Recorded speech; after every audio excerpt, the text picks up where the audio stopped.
Hello friends, कैसे हैं। My name is Sarvesh Singh. Welcome to you my class. जो students हमारा चैनल देखते हैं, हमारा क्लास अटेंड करते हैं, सबसे पहले वो इसे लाइक करें, सब्सक्राइब करें, बेल आइकन का भी बटन दबा लें, जिससे हमारे वीडियो का नोटिफिकेशन आपके पास तक पहुंचता रहे।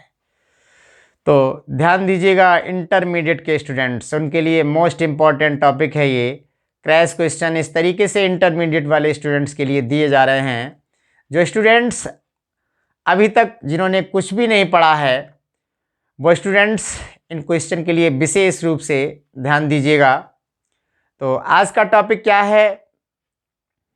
Transgenic bacteria. ट्रांसजेनिक बैक्टीरिया का मीन्स क्या होता है? ट्रांसजेनिक बैक्टीरिया किसे कहते हैं? कह सकते हैं एक अच्छे लक्षणों वाली जीन संरचना को किसी बैक्टीरिया के प्लाज्मिड के अंदर प्रवेश कराकर किसी प्रोडक्ट का प्रोडक्शन करना, किसी उत्पाद का उत्पादन करना। और ऐसे जो विदेशी जीन युक्त वाले बैक्टीरिया होते हैं उसे ट्रांसजेनिक बैक्टीरिया कहते हैं, या फिर उसे पारजीनी जीवाणु कहते हैं। अब अगर इसकी परिभाषा को थोड़ा सा अगर हम घुमाना चाहें तो क्या कर सकते हैं? जैसे मान लीजिए ये एक बैक्टीरिया है, दूसरा बैक्टीरिया ये है।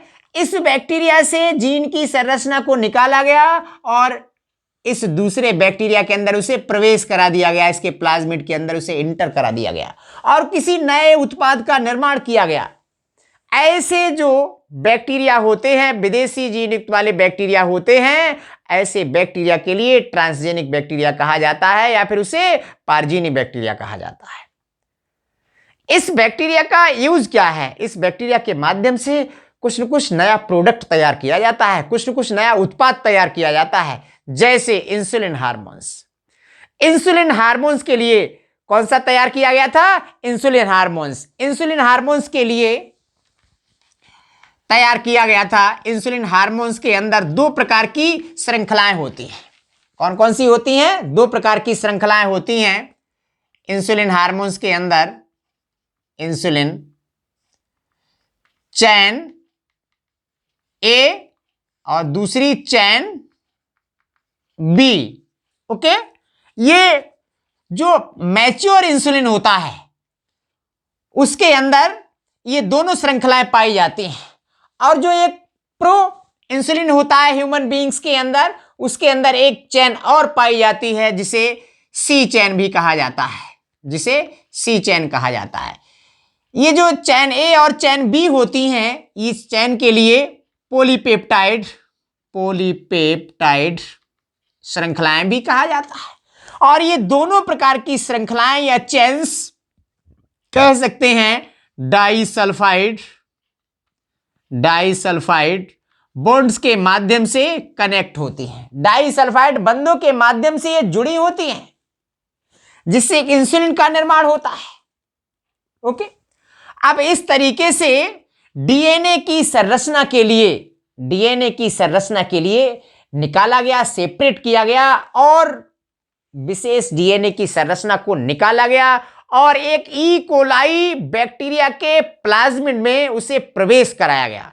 कौन से बैक्टीरिया? ई कोलाई बैक्टीरिया के प्लाज्मिड में उसे इंटर कराया गया, उसे प्रवेश कराया गया। प्रवेश कराने पर ऐसी दो श्रृंखलाएं प्राप्त की गई जो चैन ए चैन बी के समान थे।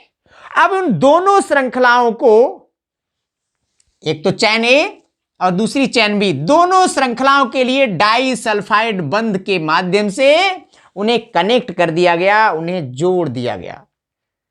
तो तैयार क्या हो गया? एक इंसुलिन हार्मोन तैयार हो गया। तो इस तरीके से इंसुलिन हार्मोन के लिए तैयार किया गया। तो इंसुलिन हार्मोन्स करता क्या है, इसका वर्क क्या होता है? तो ध्यान दीजिएगा, मोस्ट टॉपिक है ये। इंसुलिन हार्मोन्स डायबिटीज की बीमारी में यूज किया जाता है, मधुमेह रोग में इसे प्रयोग किया जाता है। इंसुलिन हार्मोन्स का जो सीक्रेशन होता है ह्यूमन बीइंग्स के अंदर, वो कहां से होता है? अग्नाशय ग्रंथि के माध्यम से होता है, जिसे मिक्सचर ग्लैंड कहा जाता है, मिश्र ग्रंथि कहा जाता है। अगर अग्नाशय ग्रंथि से इंसुलिन हार्मोन्स का स्रावण होना कम हो जाता है तो उस व्यक्ति के अंदर डायबिटीज की बीमारी हो जाती है, मधुमेह रोग हो जाता है। अर्थात कह सकते हैं जो शर्करा होती है, जो शुगर होती है, वो यूराइन के साथ बॉडी से बाहर निकलना स्टार्ट कर देती है। तो ऐसे जो पेशेंट होते हैं उन पेशेंट के लिए इंसुलिन दिया जाता है। कह सकते हैं इंसुलिन रोग के माध्यम, इंसुलिन इंजेक्शन के माध्यम से, इंसुलिन मेडिसिन के माध्यम से मधुमेह रोग के ऊपर कंट्रोल किया जा सकता है। तो इसी तरीके से इंटरमीडिएट वाले स्टूडेंट्स के लिए कंटिन्यू इसी तरीके से इंपॉर्टेंट टॉपिक दिए जाते रहेंगे और वो हमारे चैनल के लिए सब्सक्राइब कर लें, लाइक कर लें, शेयर कर दें, बेल आइकन का भी बटन दबा लें जिससे हमारे वीडियो का नोटिफिकेशन आपके पास तक पहुंचता रहे। Thank you.